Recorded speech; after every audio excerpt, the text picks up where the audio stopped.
Aujourd'hui, on va voir 10 astuces pour vivre avec un HPI. Je vais parler de différentes astuces, que vous soyez au potentiel intellectuel vous-même et que vous cherchez des astuces pour vivre avec vous et avec votre cerveau au quotidien, ou alors que vous soyez un proche de HPI et que vous cherchiez des moyens pour que la relation se passe au mieux. Je m'appelle Paul et mon potentiel a été détecté il y a plus de 10 ans maintenant, et aujourd'hui, je partage ce que j'ai appris pour aider les petits nouveaux. Toulouloulou, toulouloulou. Et voilà, un petit générique trop stylé.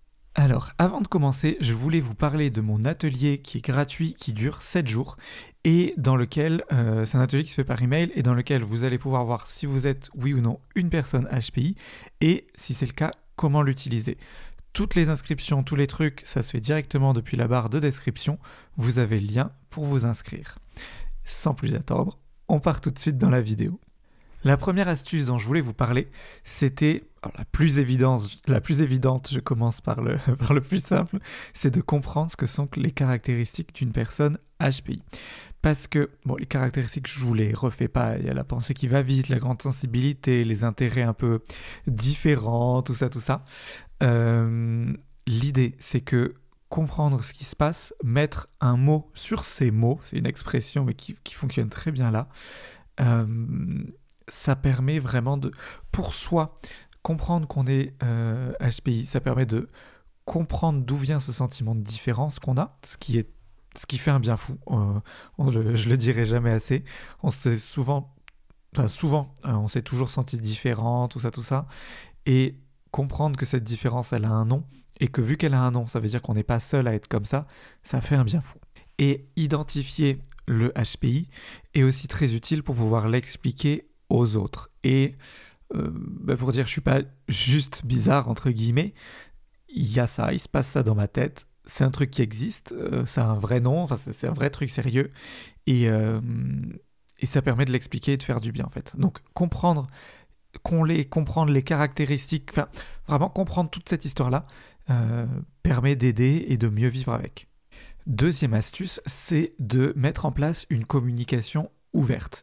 Donc, parler ouvertement du haut potentiel intellectuel, de ça et avec la personne qui est au potentiel intellectuel. Donc, si vous êtes une personne HPI, il faut pas hésiter à en parler. Enfin, alors, vous n'êtes pas un panneau publicitaire pour ça, mais vous allez avoir des ressentis particuliers, des modes de pensée particuliers, tout ça. Moi, c'est notamment vrai sur le cerveau, il va très vite et du coup, j'arrive très rapidement à certaines conclusions qui peuvent m'angoisser, je peux interpréter des choses d'une certaine manière qui sont généralement c'est généralement une source d'angoisse. Et comprendre que c'est lié au fait que mon cerveau va un peu trop vite et surtout arriver à en parler fait beaucoup de bien. Et si vous n'êtes pas HPI mais vous vivez avec une personne surdouée ou que vous êtes parent d'un surdoué ou n'importe quoi, comprendre qu'il y a ça c'est cool et du coup essayez souvent d'aller crever l'abcès. Si on voit qu'il y a quelque chose qui turlupine un peu la personne, qu'il a quelque chose dans la tête, allez en parler, ouvrir la discussion, montrer que vous êtes un canal de discussion de confiance et qu'on peut globalement tout se dire. Troisième astuce, c'est de valoriser ses intérêts et ses passions. En tant que HPI, on a des passions et des intérêts qui sont intenses et qui sont surtout généralement différents. Alors ça se ressent souvent quand on est enfant et qu'on peut avoir des passions, enfin des centres d'intérêt qui n'ont rien à voir avec ce que nos camarades du même âge ont. C'est lié au fait que le cerveau d'un surdoué et la maturité intellectuelle d'un surdoué avancent plus vite. Et on a quelques années d'avance au niveau du développement intellectuel. C'est très marqué chez les enfants où une année d'écart, c'est grand. Chez des adultes, un adulte, il a une maturité intellectuelle de 50 ou de 55 ans, on va pas vraiment voir la différence. Donc, c'est quelque chose qui est surtout marqué chez les enfants. Ceci dit, les intérêts qui divergent, qui sont différents ou des intérêts rares, ça arrive même chez les adultes. Si vous vivez avec un haut potentiel intellectuel, il faut savoir qu'il y a ça, que c'est totalement normal. Et voilà, que c'est ok, c'est pas quelqu'un de bizarre, c'est juste qu'il a un intérêt qui est différent. Et pour soi, il faut se donner les moyens d'aller tester ce qu'on aime, d'aller se renseigner sur ses intérêts différents et tout, et comprendre que, encore une fois, c'est pas grave non plus. Et que c'est un intérêt comme un autre. Il a autant d'importance que les intérêts de nos camarades. Et c'est pas un problème, c'est pas grave, c'est juste différent. Mais c'est pas, ça a tout autant d'importance et tout autant de raison d'être. Quatrième conseil, ça va être d'éviter les préjugés et les stéréotypes. Une personne surdouée, une personne HPI, on la voit souvent comme... alors au début, avant, il y avait beaucoup de préjugés autour, c'était forcément Einstein, ce qui est complètement faux, c'est pas du tout ça. Et maintenant, avec la série HPI, qui est sur, je sais plus si c'est TF1 ou M6, je sais jamais, on a d'autres stéréotypes qui sont arrivés. Le HPI plutôt fou que si jamais on réfléchit, d'un coup il va y avoir plein de chiffres qui vont apparaître, plein de trucs, ça va se résoudre tout seul. La réalité, c'est pas du tout comme ça. Donc c'est une bonne chose qu'il y ait eu cette série pour d'autres sujets, c'est pas du tout la question de cette vidéo, mais elle fait entrer des préjugés qui ne sont pas forcément véridiques et c'est dommage. Alors si si vous avez un surdoué qui est dans votre entourage, gardez en tête que ce que vous avez souvent, c'est des préjugés. Et si vous êtes vous-même surdoué, c'est normal que vous ne vous identifiez pas à ce que vous pouvez voir parfois à la télé ou dans les réactions des autres gens. Le HPI, c'est pas un génie, c'est pas non plus un cancre, c'est quelqu'un de totalement normal avec un cerveau qui va vite et quelques autres petites particularités, mais globalement, c'est pas tous les stéréotypes qu'on lit partout. Cinquième astuce, offrir un soutien émotionnel. Je l'ai dit rapidement un peu plus haut, mais les surdoués, les HPI, ils sont plus sensibles aux stimuli émotionnels. On dit qu'ils sont hypersensibles. Il y a une question d'hyper-empathie aussi. Enfin, il se passe vraiment beaucoup de choses à l'intérieur au niveau émotionnel. Il y a des hauts, des bas, enfin, c'est plutôt même des très hauts, des très bas. C'est normal. Moi aussi, j'ai énormément d'anxiété. Je travaille beaucoup dessus et j'enregistre ça, donc on est début 2024. En 2023, j'ai fait des progrès énormes là-dessus. Je suis méga content de moi. Mais dans mon cas, en tout cas, il y a beaucoup d'anxiété. J'ai l'impression que je ne suis pas le seul là-dedans. Donc, offrir un soutien émotionnel, si vous êtes proche d'un HPI, c'est très bien. Ça fait beaucoup de bien de savoir que il y a quelqu'un à qui on peut parler de ses hauts, de ses bas, qui comprend et qui sait entre guillemets que c'est normal et que c'est pas grave. Ça fait juste partie, c'est les montagnes russes de la vie et c'est comme ça. Sixième conseil, apprendre la patience. Parce que en tant que HPI, tout va très vite dans notre tête et on peut parfois, ça peut causer des réactions, des comportements où on est chiant. Sur certains points, on peut être chiant. Et pour les autres, ça nécessite de la patience. Ce qu'il faut bien comprendre, c'est que, déjà, désolé d'avance pour tous les autres qui nous supportent. Ça ne veut pas dire que, en disant ça, j'autorise tout le monde à être chiant, hein. Bien au contraire.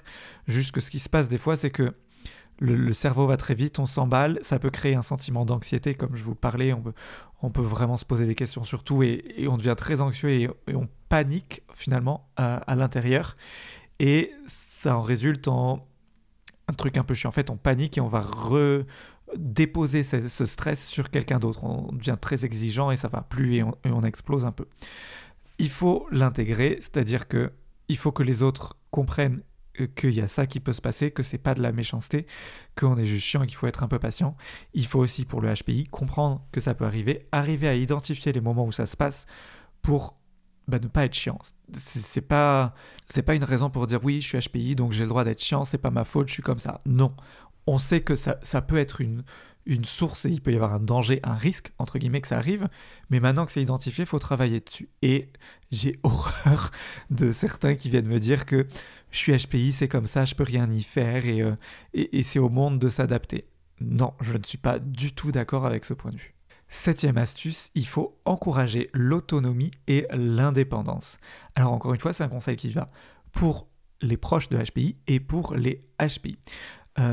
C'est-à-dire que si vous êtes une personne surdouée, c'est normal que vous ressentiez parfois avoir besoin d'autonomie, d'indépendance, ou surtout que vous vous sentiez mal et stressé, resserré, si jamais on ne vous laisse pas cette autonomie, cette indépendance. Et du coup, il faut prendre des mesures pour se rendre la liberté, pour se laisser libre, entre guillemets. Ça peut être au niveau de l'indépendance financière, ça peut être au niveau de l'indépendance géographique, ça va vraiment dépendre de chacun, l'indépendance spirituelle, enfin, chacun son truc. Et comprenez ça. Moi, par exemple, au niveau de l'indépendance géographique, je ne le ressens pas vraiment, ce besoin-là. Par contre, indépendance financière, c'est quelque chose qui est très très important pour moi, très ancré. J'ai besoin d'être indépendant financièrement. J'ai horreur de demander de l'argent à qui que ce soit et je ne le fais plus. Enfin, parce que j'arrive pas, je préfère être en galère pendant longtemps plutôt qu'aller demander de l'aide sur ce point-là, parce que j'ai besoin d'être seul dans ma galère et de m'en sortir tout seul sur ce point-là. C'est très important pour moi d'être indépendant financièrement. Si vous êtes proche d'un HPI, que vous êtes un parent, un ami, un conjoint, une conjointe, ce que vous voulez, il faut donc comprendre qu'il y a ce besoin d'indépendance et d'autonomie. Il ne faut pas chercher à écraser, entre guillemets, la personne, à l'enfermer ou à la faire se sentir un peu coincée. Ne surprotégez pas, n'essayez pas d'être trop présent non plus. Enfin, il faut laisser la personne s'exprimer en fait. Je mettrai juste une petite astérisque à tout ça. Si vous êtes parent d'enfants surdoués, alors dans ce cas-là, déjà vous avez un rôle éducatif à faire et il ne faut pas laisser votre enfant totalement indépendant et faire ce qu'il veut.